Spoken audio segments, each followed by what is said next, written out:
And this can be a rabbit hole if you don't have framework you start to think, oh my gosh, I don't have enough time to do all this.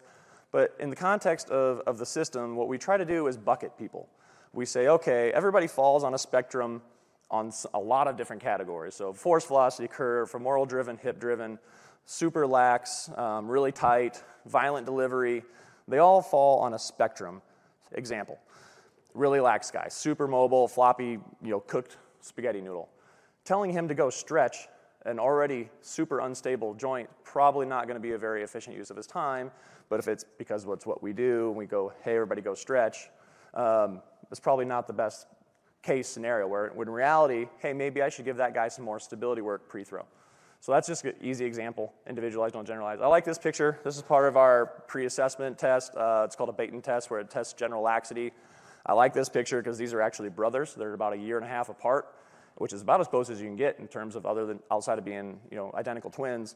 You got one that is like a guitar string, and you got one that's folding his finger back past 90 degrees. So if I just make the assumption that these guys are brothers, they look about the same, they move about, no, these guys move completely different. Their joints act differently. So being able to bucket one over here into the tighter category, one over here into the looser category, hopefully allows me a good opportunity to keep these guys healthy. Again, stealing. Bill Parisi, if you don't know that name, he's a big name in the strength conditioning world and has done a lot of work in the fascial network. So again, kind of going into buckets. Understanding how your athletes produce force is huge. I'm stealing his analogy. Rhinos, elephants, and cheetahs. So he talked about how if I got 3 athletes and they're all throwing 90, one is, your 6'3", 250-pound donkey, and you got one that's like 160 pounds. They're all putting the same amount of force into the ball because they're all throwing 90, right? But how that force is being applied is completely different. You got your elephant, who's maybe really, really strong and slow, versus your cheetah, who's maybe not super strong, but super elastic, right? So if I give the rhino more strength, does that really make him that much better? Probably not. He might need some more cheetah work.